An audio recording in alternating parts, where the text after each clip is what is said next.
I want to widen the lens a little bit before I pick up your calls, and I see the board is almost completely full here, but and I want to get to your calls, but I want to just widen this conversation a little bit first.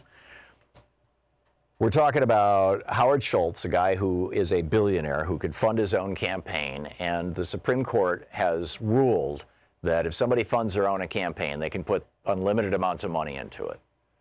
So this guy could, if he chose to, he could divert a couple $100 million. You know, Ross Perot did this back in 1992 and took 20% of the vote. Now, there are some who think that Ross Perot made Bill Clinton president. There are others who think that Ross Perot, had he not been in the race, Bill Clinton would have won even bigger. I mean, it's hard to know because Ross Perot was a single-issue candidate, and both Bush and Clinton were in favor of NAFTA. And, of course, Ross Perot was all about no NAFTA. So what would Howard Schultz be all about? We don't know. Certainly not health care for all. What would Michael Bloomberg, another billionaire who wants to run for president, be all about? Probably not health care for all.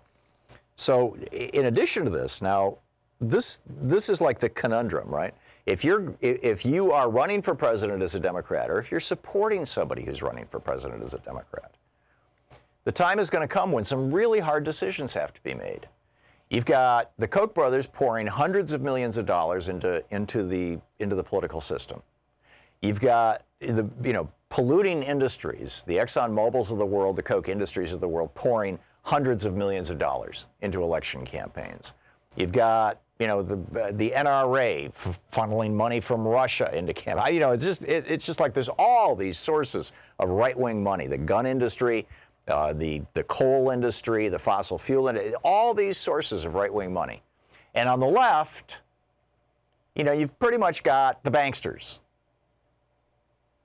They're, pretty much the largest industry in America who's still supporting Democrats occasionally. And so this fascinating piece over at Politico today, Wall Street freaks out about 2020 is the headline. Top Wall Street executives would love to be rid of President Trump, but they're panicked about the prospect of an ultra-liberal Democrat who might raise taxes and slap regulations on them. They are pining for a centrist nominee like Michael Bloomberg. Bloomberg isn't a centrist.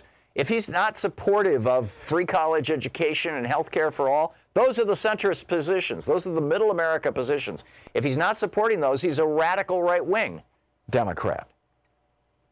One CEO says, I'm socially liberal, fiscally conservative. I'd love to vote for a rational Democrat. Executives on Wall Street love Trump's tax cuts and soft-touch regulatory. So far, the Democratic candidates who've met with Wall Street banksters, Joe Biden, Cory Booker, Kirsten Gillibrand, and Kamala Harris, and John Hickenlooper and Beto O'Rourke. The bankers' biggest fear, the nomination goes to an anti-Wall Street crusader like Elizabeth Warren. It can't be Warren. It can't be Sanders, said the CEO of another giant bank. It has to be someone who's centrist. Robert Wolf, an investment banker and fundraiser for Obama, echoed that sentiment. Booker, Harris, and Gillibrand have all taken meetings or made calls to top Democrats on Wall Street, gauging potential financial support. But news of these reports draws swift media backlash. So what do you do? I mean, if you're going to need the support of the banksters to run for president, do you take their money and then turn on them? Do you not take their money and be pure? I'm inclined to think that you can actually run for president and not take their money. I may be wrong, I may be naive, but I think it's still possible.